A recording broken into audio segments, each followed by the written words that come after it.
The sky unleashed its fury without warning. In the forgotten mountain hamlet of Pine Hollow, nestled among the rugged Appalachian foothills, the heavens split open with a vengeance. The tropical depression was supposed to track northward, at least according to the Weather Service, but it veered west like an untamed beast with a mind of its own. Within hours, the creek swelled beyond recognition. Narrow dirt paths vanished beneath rushing water, and the sky darkened to the color of tarnished silver. Mason Reed had just finished reinforcing an elderly neighbor's chicken coop when he heard it. A cry piercing through the downpour, desperate and raw, carried on the howling wind. "Help! Oh God, I can't." He froze. Rain hammered against his shoulders. Mud clung to his boots, but his body was already moving before his mind caught up. He sprinted down the sloping trail that wound toward the old stone bridge spanning the lower valley. Water was already lapping at its foundation stones. Through curtains of rain and fear, he saw it. A silver sedan half-submerged, wedged sideways against the bridge's edge, its headlights flickering weakly beneath the churning water. Inside, a woman was pounding frantically against the glass. Mason tore off his drenched jacket and leapt onto the bridge's low wall, then down onto the hood of the car. The current rocked the vehicle violently. He pulled the hammer from his tool belt and smashed the passenger window with 3 powerful strikes. Glass exploded outward into the dark water. Her scream was muffled by the storm. She was gasping, sobbing. "I can't. Please, I can't breathe." He reached in and yanked at her seatbelt, slicing it with his pocket knife. "I've got you," he said firmly, trying to hold her gaze. "Look at me. You're coming with me." She was drenched, trembling, nearly incoherent. "I don't know how. Don't worry about swimming. Just hold on." He gripped her arm, pulled her through the window as the sedan groaned beneath them. The rear wheels lifted. The car was moments from being swept away. "Now," he shouted, slinging her arm around his shoulder. "We're moving now." The current hit them with brutal force. Mason kicked, fought against the pull of the floodwater. Debris rushed past them. Branches, plastic containers, someone's garden fence. The woman clung to him desperately. She coughed violently, sputtering water. "Stay with me," he yelled over the roar. "You go, I go. I'm not letting go." Her fingers tightened their grip. It took everything he had to pull her sideways against the current until they reached the overgrown remnants of an old hunting cabin, mostly forgotten, half collapsed against the high embankment. He dragged her inside, using a rusted metal barrel to block the doorway. As water continued to seep in, they collapsed onto the wooden floor, both gasping for breath. Water lapped at their ankles. Mason pulled a tarp from the corner and wrapped it around her shivering body. The woman's eyes fluttered, struggling to focus. Where are we?" "Somewhere dry enough," he said, crouching beside her. "That's all that matters right now." He couldn't see her face clearly in the darkness. Just the outline of her cheekbones, the way her chest heaved too rapidly. He pressed a hand to her forehead. She was burning up. Shock was setting in. He reached into his backpack, pulled out an emergency blanket, a protein bar, and a flask of water. "Here, eat. Drink something." She tried to sit up, but her body sagged. Mason steadied her. "No heroics tonight, all right? We're not dying in a damn hunting cabin." She chuckled weakly. "That's reassuring." Thunder rumbled overhead. Rain pounded the wooden roof like angry fists. Water was up to their knees now, but the walls were holding. "You got a name?" he asked, just to keep her awake. She hesitated. "Hey, Anna." "Anna," he repeated. "All right, I'm Mason." She nodded faintly. "Thank you, Mason." The water was frigid. His legs were growing numb, but he didn't care. He sat beside her, checking her pulse, keeping her conscious with stories about the hamlet, about his grandfather who raised him, about how he once was chased up a tree by a neighbor's ornery goat named Hector. She laughed, actually laughed, and somewhere between the flood and the fear in that half-drowned cabin, Mason forgot about the storm. She drifted into sleep near dawn, her hand still holding his. He didn't let go. The rain slowed with the coming dawn, but the floodwaters hadn't yet receded. Gray light filtered through the warped wood of the hunting cabin, revealing the remnants of a night that felt stretched across a lifetime. Mason hadn't slept. Anna, or whatever her real name was, lay wrapped in the emergency blanket, her breathing more even now, her forehead cooler than it had been hours earlier. Her soaked hair clung to her face, her hands, once trembling, now rested peacefully in her lap.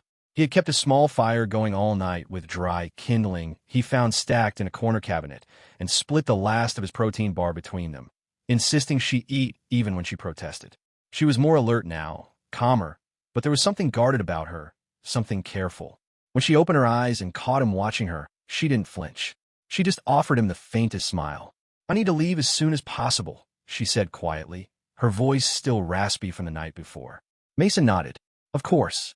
Roads are still flooded, but rescue teams have been working the valley since sunrise. I've got a friend with a satellite phone. I'll get someone here." She pushed herself to sit upright, wincing slightly. "It's not that I want to leave. I have to." He could have asked who she was, why she had been driving across a remote bridge in an expensive car during a tropical storm, why she was alone, why she seemed like she was running from something. But Mason had grown up around silence, around people who carried their pain privately like a dangerous secret. He understood too well the value of not pressing, so he said nothing. Instead, he knelt beside her and gently rolled up her pant leg. The cut along her calf had clotted, but it was angry and inflamed. He cleaned it with bottled water, movements careful and precise, and wrapped it in gauze from his first aid kit. She watched him in silence. "You do this often?" she asked softly. He shrugged. "Growing up out here, you learn how to fix a lot of things, people included." She smiled again, small but genuine. By late morning, a rescue boat finally arrived. Two men in yellow raincoats guided it toward the half-flooded cabin, calling out as they approached. Mason stood and waved them down. When they helped her into the boat, she paused at the edge of the makeshift dock. She turned back to him. "You saved my life." Mason opened his mouth, but nothing came out. He only nodded. She stepped closer, reached in her pocket, and placed something small into his palm. It was a bronze medallion. Smooth, round, engraved with a symbol he didn't recognize. "That makes you unforgettable," she whispered. And then she was gone. The boat pulled away. Mason stood there, the medallion in one hand, the cool breeze stirring his damp hair. He didn't even know her real name. She never looked back, and somehow that hurt more than he thought it would. 2 years passed. The hamlet dried out. The paths were rebuilt, and the hunting cabin where Mason had once sheltered a stranger through a flood became little more than a story whispered by the elders who remembered that night. But for Mason Reed, it never faded. He still lived in the same cabin at the edge of the valley, where wild rhododendrons bloomed in spring and crickets sang louder than silence. His grandfather, now mostly bedridden after his second stroke, depended on him for everything: bathing, feeding, companionship.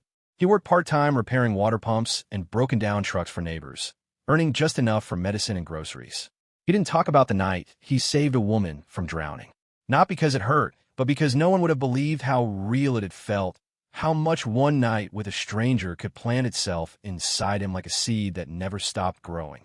Then, one Tuesday morning, the community center reopened after a quiet renovation. The building had stood there for decades. Nothing special, just a single-story structure with weathered walls and the lingering smell of damp and paper.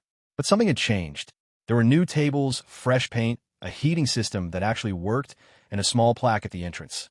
This community center is made possible by a generous grant from the Alexander Vance Foundation. Mason barely registered the name. He had come to return a repair manual. But before he could leave, Ms. Helen, the center director who'd known him since childhood, called out to him. "Mason, wait. You have to see this." She led him to a small display in the children's section. 5 new books sat on easels, bright and pristine. But it was the one in the center that made Mason stop cold. The Boy in the Storm. The cover was hand-painted, dreamlike in its quality. A young man stood in waist-deep water, holding a lantern above his head as storm clouds gathered behind him. A woman, half submerged, reached for his hand. His hand. Mason stared at the illustration. The young man wasn't just any young man. It was him. Unruly chestnut hair. The jagged scar above his eyebrow. The handmade pendant he'd worn since he was 12. The same weary eyes. It was him, but on a page beneath a title turned into fiction. His fingers traced the cover, then slowly opened to the first page. The dedication read, "Asterisk to the one who saved me. You never asked my name, but you gave me yours. I never forgot. A.V. Asterisk." Mason sat down without realizing it. He flipped through the story. It was written in simple language meant for children, but the weight behind the words was unmistakable. It told the tale of a woman who drove too far, too fast into a storm. A young man with calloused hands who pulled her from a raging current, who kept her alive in the darkness, who never asked who she was, only made sure she survived. And in the final pages, the woman tried to find him. She searched towns and villages, asked for names, wrote about him in her journals, painted him from memory, but she never found him until she told his story and gave it to the world. Mason closed the book. He sat in the community center for almost an hour, unmoving, his mind replaying every image from that night, as if it had just happened. Alexandra Vance. He had never heard the name before, but somehow he knew. He didn't understand the how or why, but the way she looked at him that night, the way her voice shook when she said, "You saved my life," the way she placed that bronze medallion in his hand, all of it came back. He reached into his wallet and pulled out the medallion. He still carried it, smooth, round, etched with a mountain and a star. Now, finally, it meant something more than memory. It meant connection. He stood up, the book still in hand, and asked Ms. Helen, "Do you know who Alexandra Vance is?" She smiled, eyes twinkling. "Honey, she's a tech billionaire. Founded some big software company out west, but they say she's different. Doesn't care for the spotlight. Very private, but always helping someone, somewhere." Mason nodded slowly. He walked out of the community center that day with the book pressed to his chest, the medallion warm in his hand, and the name Alexandra Vance echoing in his heart like the first rumble of thunder before the rain returns. The rain had been falling since dawn, a steady, silver curtain that made the world feel compressed and intimate. Mason stood beneath the worn awning of the old service station, wiping grease from his hands with a rag that had long surrendered to permanent stains. He had just finished repairing the fuel pump on a truck that belonged to one of the logging families up the mountain. It was an ordinary day until it wasn't. The purr of an approaching engine cut through the soft patter of rain. Not a local engine. This one was quiet, expensive. Mason turned his head. A sleek silver SUV pulled into the gravel lot, tires crunching to a stop. Its windows were tinted, immaculate even in the downpour. A moment passed, and then the driver's door opened. She stepped out slowly, her boots pressing into wet stone. She wore a tailored raincoat, water beating on its surface, and beneath it a forest green sweater tucked into dark jeans. Her umbrella remained closed at her side. She didn't seem to mind the rain. Her hair, longer than he remembered, fell in loose waves past her shoulders. Her face, more composed now, held a quiet intensity. She looked at him as if she had seen him yesterday. And then, in the space between two heartbeats, she said it. "It's really you." Mason didn't move. The rag in his hands dropped to the concrete. "Anna," he said, barely above a whisper. A soft smile crossed her lips. "Not exactly. My full name is Alexandra Vance." Mason blinked. The name landed differently now. She was no longer the half-drowned stranger in the dark. She was Alexandra Vance, billionaire tech philanthropist, the woman whose name appeared on community center plaques and disaster relief clinics, the creator of the book that still sat beside his bed. And she had come back. "I didn't think you'd remember me," she said gently. "How could I not?" he said, voice low. They stood in the rain for a long moment. It was Mason who finally gestured toward the covered bench, just inside the service bay. They sat, not quite facing each other. "I wasn't sure I'd find you," Alexandra said. "I had no name, no contact information, only your face and a few hours of memory that took me months to piece together after everything." Mason watched her carefully. "Why now?" She inhaled slowly. "Because I need your help, and because I never forgot you." He looked away. The rain danced on the pavement. "I'm launching a new project," she continued. "A network of community-led resilience centers in flood-prone regions. Education, supplies, technology, infrastructure, shelter, all built with the people, not just for them." She paused. "I want you to help lead the one here. And then come to the city, to Asheville, to be part of the design team. You know more about survival here than any expert I could hire." Mason shook his head. I'm not an expert. I fix engines and repair leaks. That's what I do. You saved my life, Mason. You kept me alive with a tarp and a protein bar. I've read reports from PhDs that taught me less than you did in a single night." His jaw tightened. "I belong here. This place, these people, they're my life. I'm not asking you to leave them," she said softly. "I'm asking you to build something that ensures they're not forgotten." He looked at her then, really looked. There was fire in her eyes. Not the polished gleam of corporate presentations, but real, trembling urgency. Passion mixed with vulnerability, like she was asking not just for his help, but for something deeper. "I thought you left," he said. "That night after they pulled you out. I waited. I looked for any information. Anything. You just vanished." Alexandra's shoulders dropped. "I woke up in a hospital 2 days later. Concussion. They said I nearly drowned. I remembered the water, your voice, your hands holding me up, but not much else. I didn't even know where I'd been rescued from. It took me months to trace the storm path and figure out where I might have ended up." She looked down at her hands. "And when I did, I was afraid."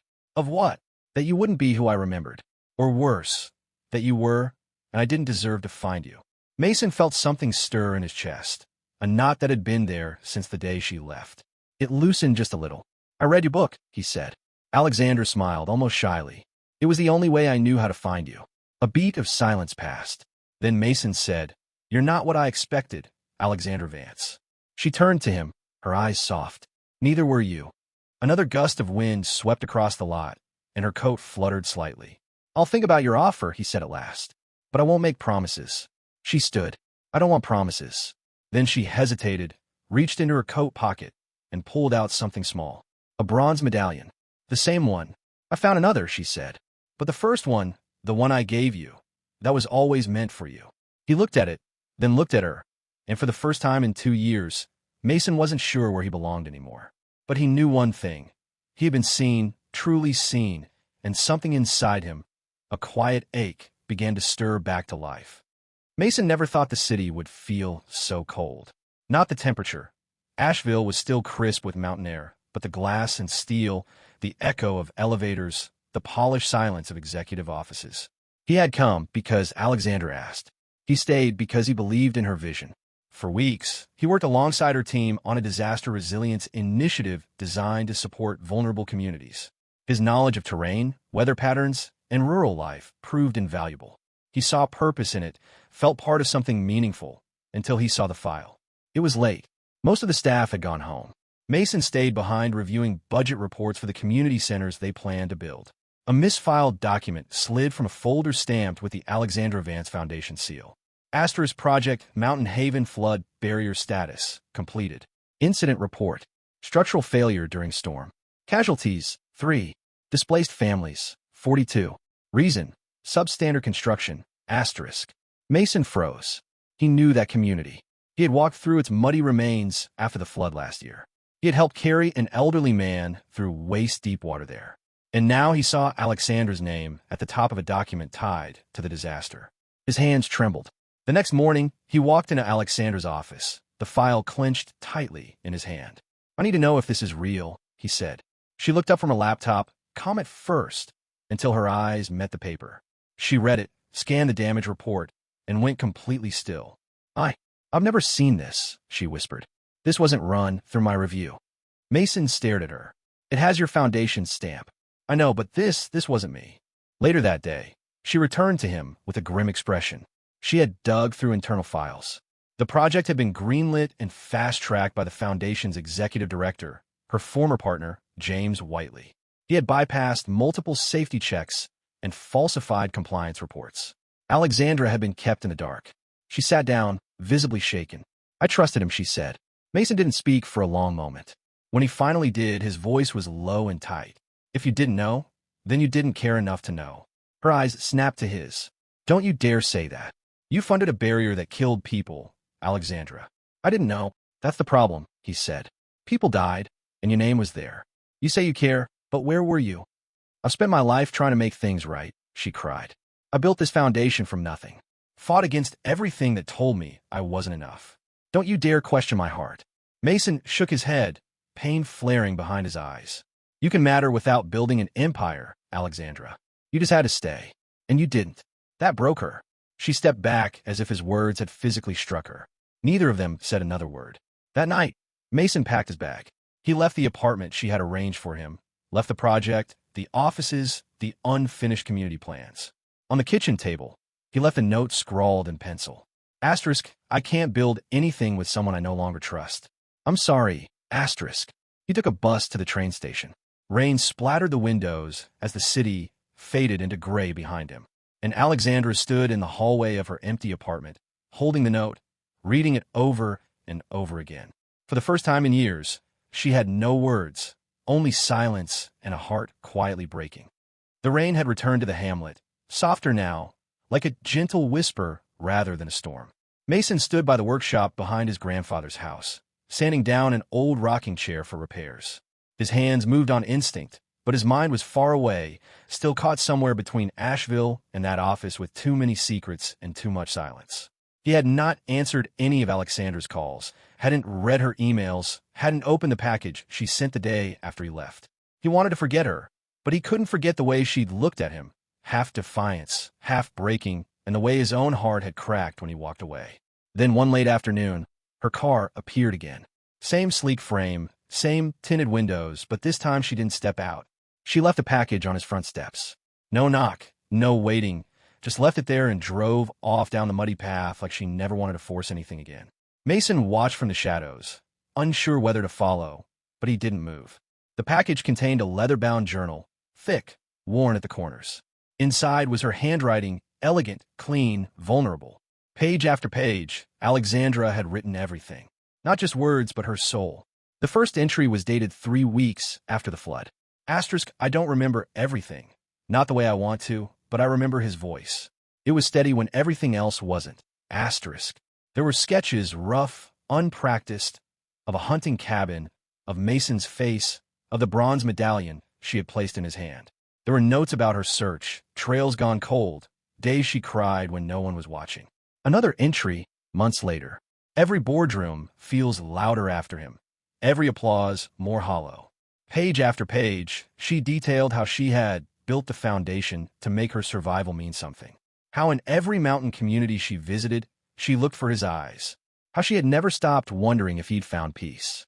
And then on a single page with only one sentence in the center, she wrote, "You think I left, but I never arrived, Mason. Not really. Not until you. He didn't realize he was crying until the page blurred. Salt and ink mingled until the words sank into each other. For years, Mason had carried the weight of being left behind.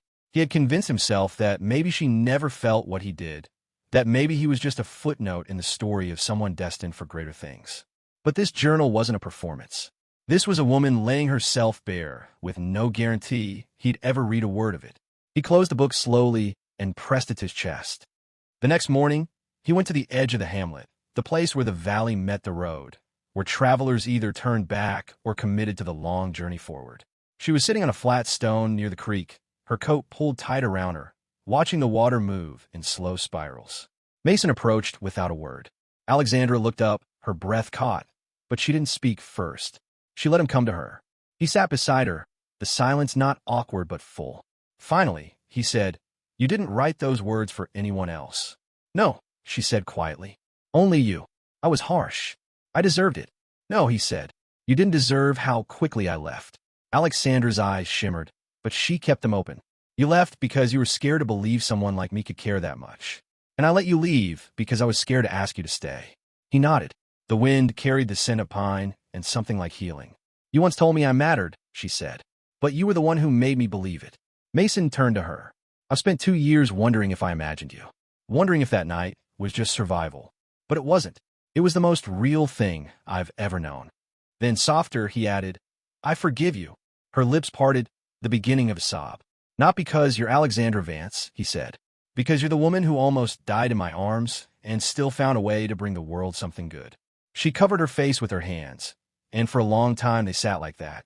Just a man and a woman who had hurt each other, healed themselves, and found their way back. No audience, no pretense, just the quiet murmur of the creek and the sound of 2 broken hearts learning how to beat in harmony again. When Mason came back to the hamlet, no one asked where he had been. He returned like the seasons, sure, steady, and changed. Something in him had shifted. He still fixed the same engines, still picked up groceries for his grandfather, still helped Mrs. Jenkins sort her medicines every Sunday. But the way he moved was different, slower, more deliberate. His eyes carried a softness that hadn't been there before.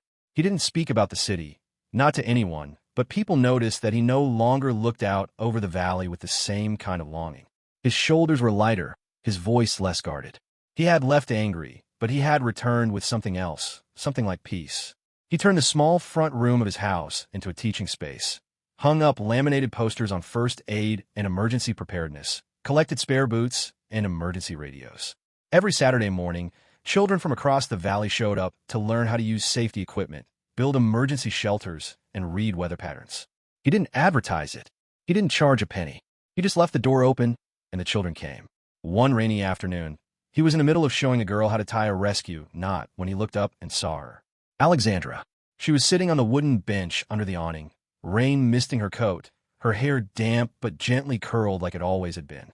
She wasn't wearing designer clothes, Just jeans, a flannel shirt, and mud-stained hiking boots. She didn't wave. She didn't smile. She just waited. Mason's hands stilled. He gave a girl a nod, told her to join the others inside. Then he walked to the bench and sat beside her. They didn't speak at first. The rain made a gentle rhythm on the tin roof above them. The air was cool and clean, and the smell of wet earth rose all around. After several minutes, Mason said quietly, "I don't want to be angry anymore." Alexandra turned her head, her voice just as soft. "I don't want to be anyone else anymore." They sat with that truth between them. Not a confession, not a promise, just a shared understanding of two people who had run out of ways to pretend. She didn't ask to stay. He didn't ask why she came. That night, Mason cooked stew on the wood stove while she chopped vegetables with quiet precision. They moved around each other like they'd done it 100 times, passing bowls, stirring silently, handing spices without needing to ask. When dinner was ready, they ate at the small table by the window. No fanfare, no ceremony, just 2 spoons and the sound of rain outside. After the meal, they washed dishes. Then they swept the porch. Mason fixed a leaking pipe while Alexandra organized supplies for the children's class the next day. In the morning, she joined the lesson, sat cross-legged on the floor as Mason taught the kids how to build emergency signals with mirrors and flashlights. One small boy, shy with tousled hair, couldn't get his signal to work. Alexandra knelt beside him, patient and gentle. "Here," she said, "angle like this. Now, quick flashes, 3 short, 3 long, 3 short." The boy looked up at her. "Are you a teacher, too?" Alexandra smiled. "Something like that." Later, as the children ran off with snacks and raincoats, Mason handed Alexandra a mug of hot coffee. She sipped it slowly. "You don't have to stay," he said. "I know. I'm not asking for anything." "I know that, too." He looked at her, searching her face for something he couldn't name. She didn't flinch under his gaze. "You don't owe me anything, Alexandra." "I'm not here because I owe you," she replied. "I'm here because I want to be." He didn't respond, just exhaled and nodded. They did not fall into a dramatic embrace. There was no swelling music, no declarations of love. But she didn't leave, and he didn't ask her to. They just kept showing up every day in small ways. They taught the children. They repaired things. They laughed sometimes. And in the quiet hours, they stood side by side, planting something that had nothing to do with rain or rivers or reputations. They planted trust, and it grew, because love, they had both learned, wasn't always about falling. Sometimes it was about staying. And for the first time in their lives, both Mason and Alexandra had stopped running. 8 months later, the Mountain Haven Resilience Center stood tall and proud at the edge of the hamlet. It wasn't grandiose. No elaborate architecture, no media attention, just sturdy timber walls, weather-resistant windows, and a bright copper roof that caught the mountain light. Inside were shelves of books, classrooms with maps and emergency kits, a small medical station stocked with proper supplies, and a workshop with tools, safety gear, and communication equipment arranged in neat rows. It was built with determination and donated lumber. And more than anything, it was built with the hands and hearts of the people who had once felt forgotten. Mason stood at the front steps during the opening ceremony, wearing a simple flannel shirt and boots still marked with fresh paint. Children gathered near the entrance, some holding handmade banners. Elders in folding chairs nodded appreciatively. Alexandra stood just behind him, her hand resting gently against his back. Mason took a breath and stepped forward. "I've never given a speech before," he began with a soft laugh. "And I don't plan to start now." The crowd chuckled. He looked out over them. Faces he knew, lives he'd seen transformed by water, by time, by chance. "I pulled her from flood once," he said, nodding to Alexandra. "But she pulled me out of something worse. She saved me from drowning in my own doubts, from believing that small places meant small dreams." He turned, smiling at her. "I never knew who she was, just knew she needed saving. And it turns out so did I." Applause rippled around them. Alexandra stepped up next, but she didn't take the microphone. She simply raised her hand once, smiled gently, and whispered, "Thank you." It was enough. She was no longer the untouchable CEO in business profiles, no longer Alexandra Vance. Just Alex, a woman who had found a reason to stay. That evening, after the folding chairs had been stacked and the celebration cake was gone, Mason and Alexandra walked down to the small stone bridge that crossed the gentle creek at the edge of the hamlet, the very place where it all began. The sun was setting, casting gold across the water. Alexandra leaned on the railing, looking down at her reflection. "You know," she said, "the woman who drove into that flood, she wasn't someone I liked very much." Mason stood beside her, quiet. She was lost, she continued, even before the water came. He reached into his pocket and pulled out a small box. Inside was a ring. Not platinum, not gold, just a smooth band carved from local ash wood, hand-polished until it glowed with warm honey light. On the inside, a word was etched, barely visible. Stay. This isn't a symbol of perfection, Mason said. It's a reminder of what survives the storm. Alexandra looked at him, eyes full and bright. She didn't say anything. She just nodded and held out her hand. Mason slipped the ring onto her finger, and then they stood there, hands entwined, leaning on the old bridge as the sky shifted from amber to indigo. Behind them, the laughter of children echoed from the center's yard, calls of "catch me," and "one more time" floating through the cool air. Ahead of them, the creek sparkled with fading light. They didn't need music. They didn't need vows. Just this moment. Two people, one love, and a bridge that didn't just connect two sides of a valley, but two lives, once lost, now found. Because in the end, it wasn't about the flood. It was about who stayed after the waters receded. And sometimes love does not arrive with a grand entrance or a perfect plan. It comes soaked in rain, broken in places, quiet in the way it asks, "Can I stay?" This was not a fairy tale. This was real. A woman who lost her way. A man who never asked for anything but gave everything. And a small bridge in a forgotten hamlet where love decided to return, and this time to stay. Asterisk if this story stirred something in your soul.